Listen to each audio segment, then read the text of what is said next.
Know your place. Your family eats because of me. My boss yelled, denying my promotion, so I signed a better offer, quit, and watched HR escort her out. Hey, Reddit. I'm Ronnie, 41 male, and I didn't plan a career in data centers. I just kept saying yes to the ugly hours, and somehow that turned into a job title. 15 years ago, I was a night shift NOC tech at a regional ISP in Phoenix, staring at blinking dashboards and hoping nothing lit up red. Then a cooling unit died in the primary cage. Everyone else was blowing up the on-call manager, who'd conveniently missed his phone. So I handled it, kept the racks from overheating and got everything stable before sunrise. The client never even knew. The next morning, my manager pulled me aside and hit me with the line that stuck: "Uptime isn't about being a hero. It's about making sure nobody ever needs one." That became my whole mindset. Stability, redundancy, change control, the boring stuff that keeps the lights on so everyone else can act like the infrastructure just magically works. I'm divorced, raising my 12-year-old son Jensen, mostly on my own. His mom moved to Seattle 3 years ago for a job that was supposedly temporary. It wasn't. So it's me and him in a 2-bedroom apartment in Charlotte, North Carolina, where I've spent the last 6 years as operations lead at Sentinel Ridge Hosting. We run managed infrastructure for banks, healthcare platforms, e-commerce companies, the kind of businesses where 5 minutes of downtime means 7 figures in losses and a very uncomfortable phone call with lawyers. Every Sunday night, Jensen and I eat Chinese takeout and watch old sci-fi movies. It's our thing. Those Sunday nights are the only hours of the week where my phone stays in the other room. That context matters, because when my boss told me my family eats because of her, she wasn't just insulting me. She was telling me she owned those Sunday nights too. The promotion conversation lasted 10 minutes. I checked my watch when I walked in, and again when I walked out, wondering how a decade of my professional life could be dismissed in less time than it takes to microwave a frozen burrito. Sentinel Ridge had been dangling the infrastructure director title for 2 years. Every quarterly review, same script. "You're doing great work, Ronnie. Leadership is watching. Keep it up and we'll get you there." The corporate equivalent of "we have food at home." I'd kept it up anyway. Maintained the entire Eastern region's uptime north of 99.99% for 18 consecutive months. Built the incident response playbook that 3 other regions adopted. Personally managed the relationship with Meridian Financial, our largest client, through 2 major platform migrations without a single SLA breach. The numbers told a story anyone could read. Incident resolution time down by roughly a third. Client retention at 97%. 0 regulatory findings in 3 consecutive audits. I had the metrics printed out, tabbed and highlighted, sitting in a folder on my lap like evidence for a trial I naively thought I was going to win. But Gwen, my direct manager and VP of operations, sat across from me with that particular smile. The one that meant bad news was incoming, but she wanted you to thank her for the gentle delivery. Corporate hostage negotiator energy. She explained that the timing wasn't right, that the board wanted someone with more cross-functional visibility for this role. Someone who could represent operations at the executive level. Translation: someone who plays golf with the right people and knows which fork to use at client dinners. Someone who looks like leadership rather than does leadership. I pointed out that I interfaced with clients directly every week, that I'd presented incident postmortems to the C-suite 4 times this year, that Meridian's CTO had my personal cell phone and used it. She nodded and explained that leadership presence wasn't just about content, it was about how you show up, the optics, the executive gravitas. She actually used the word gravitas without irony. Optics. Gwen's favorite word. She'd built her entire career on optics, showing up to client meetings in blazers while I was elbow deep in server racks, taking credit for incident resolutions. She couldn't explain if you spotted her the first 3 letters, schmoozing with executives at networking events, while her actual team handled the overnight pages. I'd watched her present my post-incident analysis to the board last quarter, without mentioning my name once. "My team identified the root cause," she'd said, standing in front of slides I'd built, explaining a failure mode I'd diagnosed while she was at a leadership retreat in Asheville, doing whatever those things involve. She suggested I keep doing what I was doing. Let her work on opening doors. 6 months, maybe 9. We'd get there. The hamster wheel extended another rotation. Keep running, keep producing, keep making her look good, and maybe someday you'll get a pellet. I stood up to leave. The conversation was over, and we both knew it. She stopped me at the door, asked me to close it for a second. The polished corporate mask slipped slightly. What I saw underneath was something colder. The look of someone who viewed the people around them not as colleagues, but as inventory to be managed. Assets with unfortunate opinions. She said she wanted to make sure we understood each other, that she knew recruiters had been reaching out, that she knew I thought I had options. Then she reminded me I was a single father who needed stability, health insurance, predictable hours, that a kid in middle school isn't exactly portable, that the job market isn't kind to people who job hop at our age, like we were in the same boat. Like she hadn't just told me I wasn't ready for the promotion she'd gotten 3 years ago. Then the line that changed everything. Your family eats because of me, because I've protected your position here, because I've kept you out of the layoff conversations. A little gratitude and patience would go a long way. I didn't respond, didn't give her the satisfaction. Just nodded once, opened the door, and walked back to my desk. But something shifted in that moment. A wire that had been holding tension for years snapped clean. She'd said the quiet part out loud. She didn't see me as a colleague or even an employee. She saw me as a resource she controlled, a man she could threaten with his own son's well-being and expect gratitude in return. That night, after Jensen went to bed, I updated my resume for the first time in 3 years. Gwen Holloway hadn't always been this way. Or maybe she had, and I'd just been too busy keeping the lights on to notice the ceiling she was constructing above my head. She'd arrived at Sentinel Ridge 4 years ago, recruited from a larger competitor with a resume full of buzzwords. Transformational leader, strategic visionary, passionate about building high-performance teams. The kind of phrases that mean nothing but sound impressive to people who confuse confidence for competence. Her profile picture was professionally lit with perfect hair and a power blazer. Mine was cropped from a family photo at the zoo where Jensen was making bunny ears behind my head. Within 6 months, she'd reorganized the operation structure to put herself at the center of every client communication. Within a year, she'd implemented a visibility protocol requiring all significant updates to route through her before reaching leadership. In practice, nothing I did would reach anyone who mattered unless Gwen forwarded it. And when she forwarded it, my name got scrubbed. Credit went in, attribution came out. Magic. The Meridian financial relationship was the clearest example. I'd inherited that account when their previous vendor had a catastrophic failure, the kind everyone in ops circles heard about for years afterward, the kind that gets whispered as a cautionary tale at conferences and used as a case study in what not to do presentation. Their CTO had been burned badly enough to trust no one. I spent 18 months rebuilding that trust, one incident-free month at a time. Weekly check-ins, transparent reporting, actually answering my phone when she called at weird hours, which apparently was revolutionary in an industry where "we'll get back to you" usually means "we'll get back to you whenever we feel like it." By year 2, the client's CTO called me directly with concerns, bypassed the support line entirely because she knew I'd give her a straight answer instead of corporate spin. She trusted my judgment. She'd told me explicitly that Sentinel Ridge kept their business because of me. Not the company, not the brand. Me. Gwen's response to this? She inserted herself into every Meridian communication, CC'd herself on every email, and started scheduling executive alignment calls that were really just opportunities to take credit for stability I'd built. During the last contract renewal, she presented the relationship as her achievement. I wasn't even invited to the meeting. Andre, our senior systems engineer and the closest thing I had to a friend at Sentinel Ridge, put it perfectly one afternoon. She's not managing operations. She's managing the story of operations.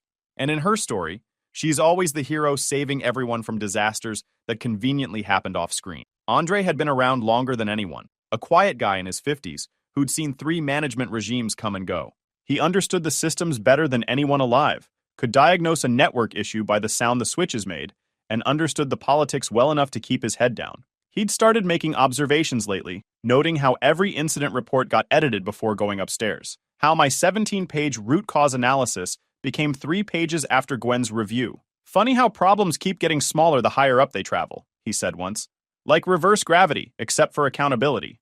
Every one of those trimmed sections covered decisions Gwen had made or approved. The firmware update she'd pushed without proper testing because a client complained. The overnight monitoring staff she'd reduced from 3 to 1 because automation could handle it. The cooling maintenance she'd deferred to make quarterly numbers prettier. Every decision created risk.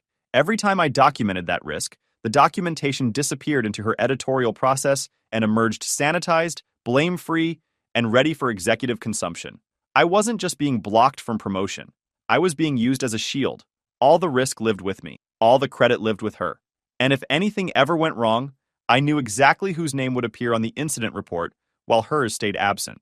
The Meridian contract renewal was coming up in 2 months, along with a major platform migration requiring perfect execution. Gwen was already positioning herself to lead it, meaning she'd be in the meetings while I did the actual work.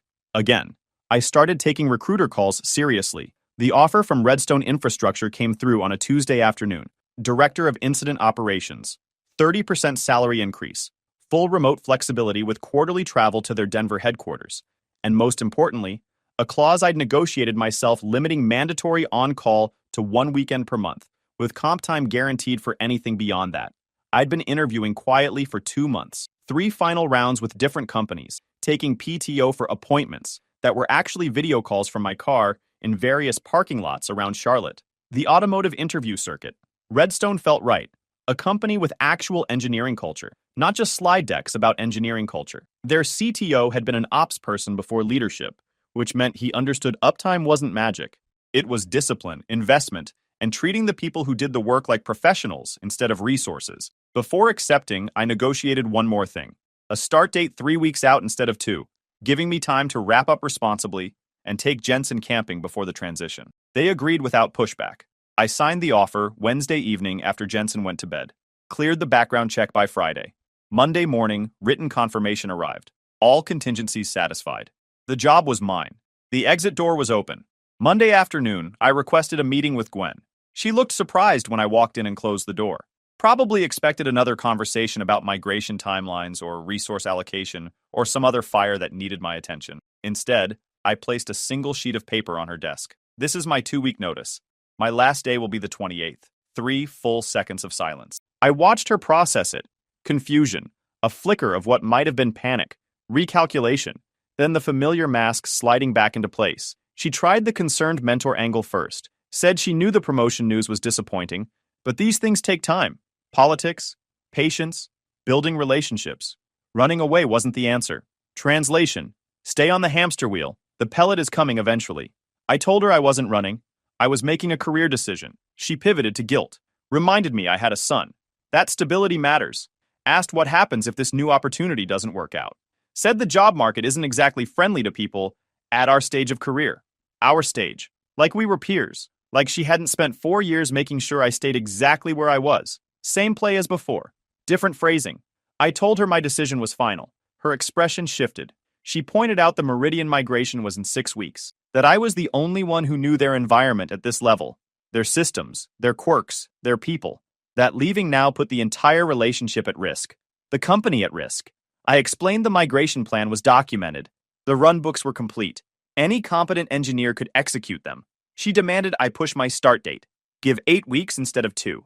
Let them hire and train my replacement properly. Then, insisted I be available for questions after leaving. Consultant arrangement. Emergency contact. Whatever it takes. No. The word hung there. I don't think she'd heard it from me in 6 years. I'd always been the yes guy. Yes to the extra project. Yes to the weekend coverage. Yes to the scope creep and unpaid overtime and impossible deadlines. That guy was done. I explained my notice period was 2 weeks, as specified in my employment agreement. I'd complete all standard handover procedures and documentation during that time. After the 28th, I wouldn't be available for Sentinel Ridge business in any capacity. Not consultant calls, not emergency contacts, not quick questions that turn into 4-hour firefights.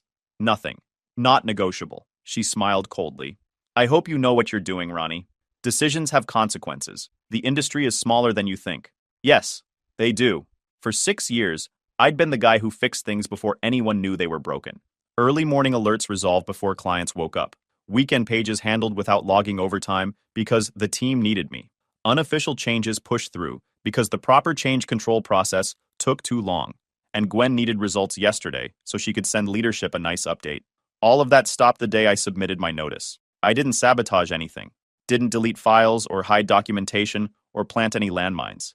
I simply started following actual policies, the ones written in the official procedures manual that nobody ever read because they expected me to handle exceptions personally. Malicious compliance. Except it wasn't even malicious. It was just compliance. Following the rules everyone agreed to follow, but nobody actually followed because there was always someone like me to clean up the mess quietly. Day 1 of my notice period, a junior engineer messaged me about an Amber Alert on the Meridian backup cluster. Sync lag. Asked if I could just bounce the service like usual. The usual being, I fix it in 5 minutes, nobody logs a ticket, nobody follows procedure, the problem disappears, and everyone pretends the systems run themselves. Old Ronnie would have remoted in, fixed it, and moved on without telling anyone there'd been an issue. New Ronnie replied with instructions to follow the standard incident escalation procedure. Document in service now. Assign to on-call rotation. Follow the runbook. Section 4.3 covers sync lag specifically. The response came back almost immediately, but that takes like 2 hours with all the approvals. You could fix it in 5 minutes. My reply: the procedure exists for a reason. Following it ensures proper documentation and knowledge transfer. I won't always be here to bounce services. Translation: not my circus anymore. Time to learn to juggle. Watching people realize they'd have to actually use the processes I'd written was darkly fascinating. They went through the usual denial to acceptance arc and finally started reading the runbooks. Turns out, those processes worked fine. They were just slow, bureaucratic, and exactly as thorough as they needed to be for a regulated industry where audit trails matter. By day 3, Gwen scheduled an all-hands operations sync, corporate for emergency meeting because everything's on fire, and I need someone to yell at. She threw scary graphs on the screen showing resolution times up 40%, customer satisfaction trending yellow, and something called operational velocity that I'm pretty sure she made up. It sounded bad, which was the point. She demanded to know what was happening. Why were things taking so long? Where was the sense of urgency? The room sat in uncomfortable silence. Junior engineers looked at each other like students hoping someone else would answer the teacher's question. Someone coughed. This was the moment where old Ronnie would have spoken up, offered to coordinate a solution. New Ronnie sat there with his hands folded, waiting. I explained in my most helpful voice that we were following documented change control procedures, per her memo from last October about process adherence and audit compliance. The one she'd sent after external auditors flagged our change management as a risk area. The one she'd made everyone sign acknowledging they'd read and understood. Her jaw tightened. That memo had been performative, a gesture she'd assumed nobody would actually enforce because I'd always handled things quietly. A checkbox exercise, CYA documentation, not something people were supposed to actually do. She suggested there was room for professional judgment in applying procedures, that we didn't need to be rigid about routine issues, that experienced team members should know when to expedite. I agreed completely, nodded, then noted that with the Meridian migration approaching, it seemed important to ensure all changes were properly documented and approved for audit trail purposes. Wouldn't want another finding, especially not right before a major client engagement. Checkmate via her own policy. She couldn't argue without contradicting herself in front of the entire team. The meeting ended with nothing resolved and everyone confused about what they were supposed to do now. Death by process, exactly as designed. That afternoon, I left at 5 o'clock sharp. First time in years that I hadn't stayed just to wrap up a few things. Jensen had a basketball game at 6:30, and I was going to be there for the whole thing instead of watching the fourth quarter from the parking lot while handling emails on my phone. He spotted me in the stands during warm-ups and literally stopped dribbling. The ball bounced away while he stared, grinned, got yelled at by his coach for losing focus. After the game, they won by 6, and he had 8 points including a 3-pointer in the fourth quarter. We got burgers at his favorite place. He asked why I wasn't checking my phone, why I hadn't looked at it once since we sat down. I told him about the new job. Director role. Better pay. Mostly remote. We weren't moving. Same apartment, same school, same everything. Except I'd actually be around for dinner.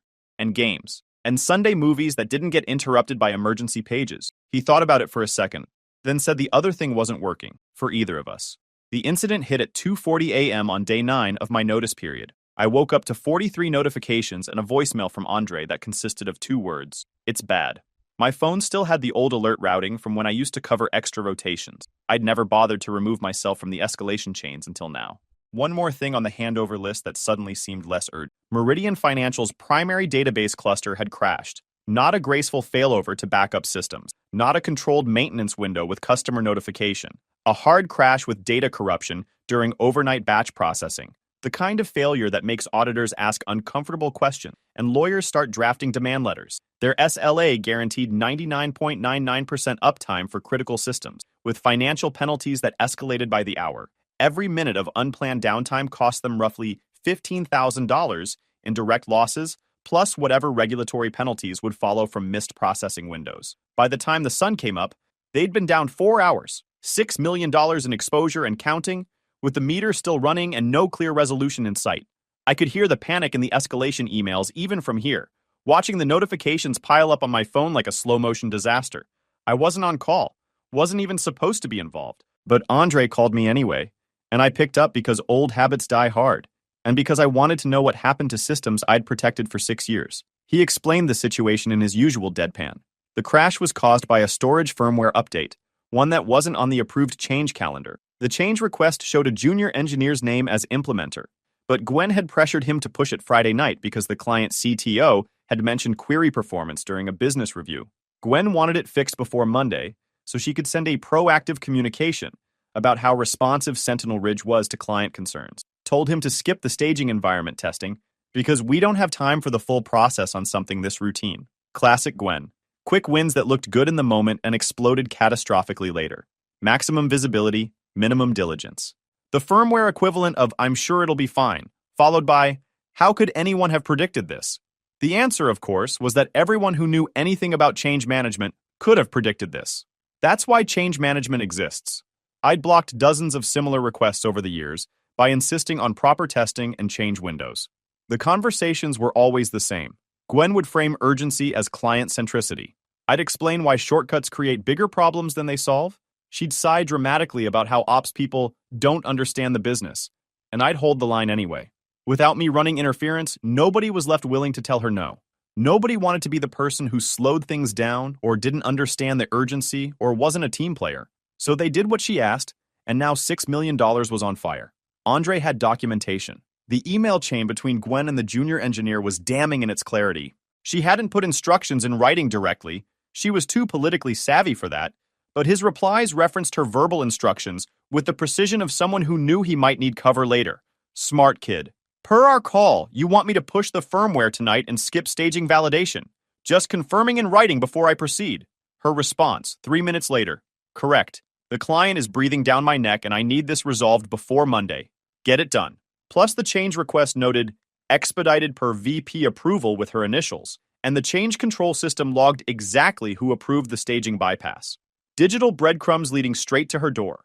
I told him to save everything. Screenshot it, export it to the compliance case folder, flag it for legal hold. Don't let anyone modify those records. The formal incident review was scheduled for Thursday. Standard practice for any outage exceeding SLA thresholds. A structured postmortem where we'd walk through timeline, identify root causes, and document corrective action. Usually, Gwen would facilitate these reviews, which meant controlling the narrative and ensuring the final report said whatever she needed it to say. The problems got smaller. The accountability disappeared. The lessons learned were always about process improvements that someone else would implement. But this time, there was a new variable. The outage had triggered Meridian's breach notification requirements, which meant their compliance team was demanding an independent review with full documentation. They'd insisted on including their own technical lead in the meeting, Marisol Vega, a senior systems architect I'd worked with during both previous platform migrations. Marisol didn't play politics. She played facts, had a reputation for being relentless about root cause analysis, the kind of engineer who would follow a problem through 17 layers of corporate obfuscation until she found the actual answer.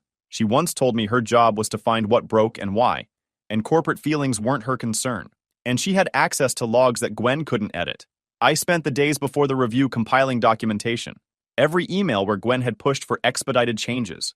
Every instance where proper testing had been skipped at her direction or with her approval. Every sanitized report where risk factors got edited out before reaching leadership. Clean timeline. Supporting evidence. All factual, all verifiable, zero commentary or interpretation.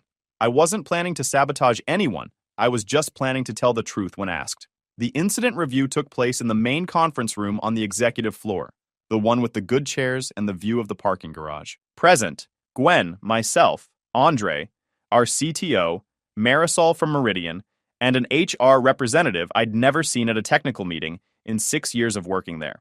HR representatives don't attend postmortems unless someone's about to become post-employed. Her presence told me everything about what leadership expected to happen in this room. This wasn't just a post-mortem. This was a tribunal with better lighting. Gwen tried controlling the narrative from the opening minute. She'd prepared. Hair perfect, blazer crisp, confident smile firmly in place. Thanked everyone for being there during a challenging week. Acknowledged we'd fallen short of our commitments. Said she took full responsibility for ensuring we do better going forward. Yeah.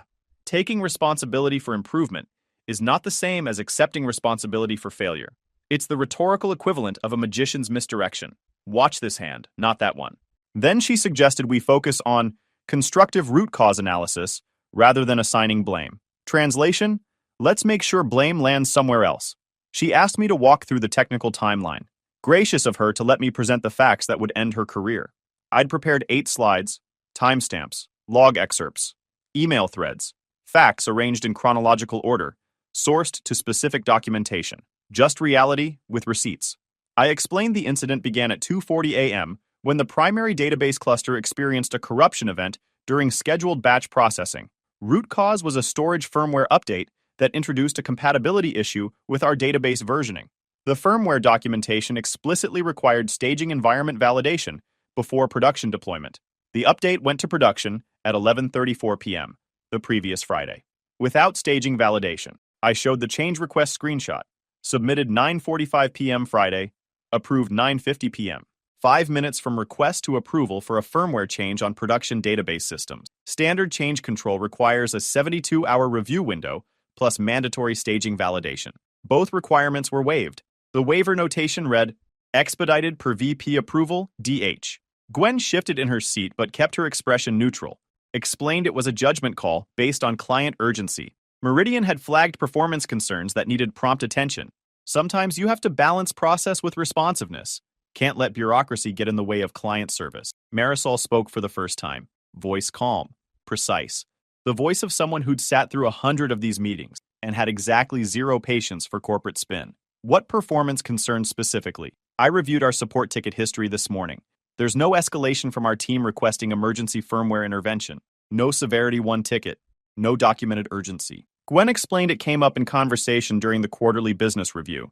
The client CTO had mentioned some query latency that was concerning her team. Informal feedback. The kind of thing that doesn't always make it into formal channels. Did she specifically request that firmware be updated without staging validation? Gwen's smile tightened. She explained she'd expressed urgency about resolution. She made a leadership decision to prioritize client satisfaction and competitive responsiveness. Sometimes you have to take initiative. I advanced to the next slide. The email thread, with key passages highlighted.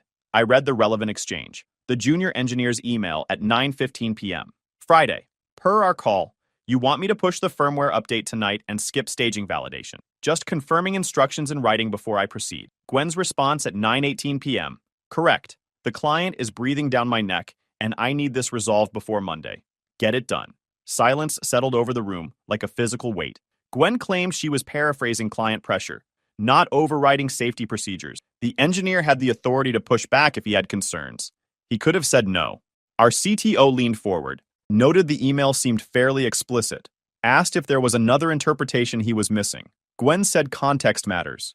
She was communicating urgency, not overriding change control. Experienced professionals should understand nuance. Andre cleared his throat. He'd been watching with his usual detachment, but something in his posture had shifted. He leaned forward slightly. The change control audit log shows Gwen's credentials approved the expedited timeline and staging bypass. Not the engineer's supervisor, not the change control board as required for production database systems. Gwen directly using VP override authority. The timestamp is 9:50 p.m. Friday, 5 minutes after the request was submitted. The HR rep's pen was moving across her legal pad with intense focus, transcribing testimony, building a record. Gwen insisted VP override authority existed for exactly these circumstances. That's why the authority existed in the first place. It was part of her role. The ability to make judgment calls when the situation required. I pulled up the policy screenshot. Noted that firmware changes to production database systems require change control board approval regardless of urgency level. Per policy OPS 147, section 4.2. VP override authority explicitly excludes changes to critical data systems handling financial transactions. The policy document showed her electronic signature at the bottom. She'd signed off on it herself during last year's annual compliance review. Marisol added that Meridian's contract includes specific language about change control procedures for systems handling financial data. Bypassing documented procedures may constitute material breach. Their legal team was reviewing implications. Gwen pivoted to me, said I'd been disengaged for 2 weeks, refused to help with routine issues, unavailable for questions from junior team members. Now presenting all this like a prosecution instead of a collaborative review. Maybe if I'd been more supportive, this situation wouldn't have happened. I explained I'd followed documented procedures during my notice period, as required by company policy for transitioning employees, Every issue handled according to the established escalation matrix. This incident occurred because documented procedures were bypassed at her explicit written instruction, an instruction I wasn't consulted about and didn't approve. She stood up. Chair scraped the floor. I don't have to sit here and be attacked by someone who's already checked out. Our CTO held up a hand, called for a break, asked Gwen and the HR rep to join him in his office. Marisol caught my eye as we filed out. The faintest nod. Professional acknowledgement between people who value facts over narratives. The rest of my notice period passed quietly. Gwen was working remotely on strategic initiatives for the remainder of the week, meaning she was negotiating her exit, being investigated by legal, or both. Her office light stayed dark. On day 11 of my notice, I was in the break room getting coffee when I heard the elevator ding. I looked up and watched Gwen walk out, followed by an HR rep and a security officer. She was carrying a cardboard box. The sad, standard issue kind they keep in supply closets for exactly this purpose. A few picture frames visible on top. Her badge hung from a lanyard around her neck, but the way the security officer walked slightly behind her told me it had already been deactivated. Just decoration now. She didn't look around, didn't make eye contact with anyone, just walked straight toward the lobby doors, the HR rep maintaining that practiced neutral expression. The security officer wasn't aggressive, just present. The whole thing took maybe 45 seconds. Quiet. Professional. 1 minute she was VP of operations, the next she was someone who used to work here, walking toward her car in the parking garage. Someone near the window whispered, "Finally," under their breath. I didn't disagree. Our CTO called me into his office on my second to last day to confirm what the grapevine had already established. Gwen was gone. Effective immediately. The official internal announcement would describe it as a mutual decision to pursue new opportunities. The reality. Legal reviewed the email chains, HR reviewed the policy violations, and Meridian made it clear they needed documented governance improvements and leadership changes in the operations organization if the relationship was going to continue. He said they were aware of how badly they'd handled my situation, the promotion, the visibility issue, the way credit got redistributed upward while risk got pushed downward, all of it. If I'd consider staying, we could discuss the director role, different reporting structure, compensation that actually reflected my value, real authority this time, not just responsibility. He meant it. I could tell from the desperation in his voice. Everything I'd wanted 2 months ago. Now it felt like being offered a window seat on a plane that had already crashed into the mountain. I told him I appreciated that, genuinely, but I'd made commitments. He nodded, said he figured, that I'd been right about everything. He should have seen it sooner. I told him he saw what Gwen wanted him to see. That was her specialty. On my last day, I finished the handover documentation. Almost 90 pages of procedures, contacts, troubleshooting guides, and institutional knowledge that would take my replacement months to fully absorb, assuming they bothered to read it and didn't just ping me on LinkedIn asking quick question. I sent it to Andre with a note. Don't let them pressure you into shortcuts. The procedures exist for a reason. His reply came back within minutes, staying exactly long enough to collect full pension. Then fly fishing shop in Montana. You should visit. Bring the kid. I stopped by the junior engineer's desk on my way out, the one Gwen had pressured into pushing the firmware update. He looked shell-shocked. Fair, given he'd spent the past week being interviewed by legal about emails he'd never wanted to write and decisions he'd been pressured into making. He apologized, said he should have pushed back harder, that he knew it felt wrong when he did it. I told him he was a junior engineer doing what his VP explicitly instructed in writing, not on him. Blame flows upward, not downward, at least in any organization that deserves to exist. But next time someone with authority asks him to skip a safety procedure, get it in writing, then think carefully about pressing enter. His career will last longer than their urgency. Badge returned. Equipment signed off. NDA reminder acknowledged. Standard exit procedures complete. I walked out of Sentinel Ridge on a Friday afternoon. No fanfare, no goodbye party, no tearful farewells. Just me in a cardboard box, stepping into a humid Charlotte afternoon that smelled like summer rain. Jensen was on the couch when I got home. Basketball highlights on TV. Last day? Yup, last day. How do you feel? I thought about it honestly. The years of early mornings and late nights, and missed dinners and weekend emergencies. Gwen's cold smile, and her comment about my family eating because of her. All the credit stolen and blame deflected, and risk absorbed by people who deserved better. Watching her walk out with that sad little box? Good. Really good. We still doing Chinese and Terminator 2 on Sunday? Wouldn't miss it. Monday, I started at Redstone. New badge, new laptop, new Slack workspace full of new people. first meeting with their CTO covered incident response philosophy and team expectations. He explained their approach was simple. Document everything. Test everything. Never let anyone pressure you into shortcuts because they're in a hurry. The right way is the only way, even when the right way takes longer. Especially when the right way takes longer. I smiled. Said I could work with that. My phone stayed quiet all morning. No pages, no panicked texts, no urgent escalations from people needing me to save them from decisions they shouldn't have made. Just the normal rhythm of a job that respected boundaries and understood that uptime wasn't about heroes. It was about systems that worked, because people followed the process, because they invested in redundancy and testing and change control, because they treated stability as a feature, not an afterthought. 2 weeks later, Andre texted me a screenshot, company-wide email announcing organizational updates in the operations division. Gwen's name appeared exactly once, buried in the third paragraph. We thank Gwen Holloway for her contributions and wish her well in future endeavors. The rest was corporate boilerplate about continued commitment to operational excellence and strengthening our leadership team and exciting opportunities ahead. Andre's commentary, 3 sentences, after 4 years. The official record of her entire tenure. Almost poetic, really. I laughed, closed the message, and went back to work. Some people never learn, but that wasn't my problem anymore. Guys, we are so close to hit 100,000 subscribers on this channel. If you are not subscribed to the channel, please consider subscribing. It really helps hit that 100,000 mark. Thanks for making this dream come true.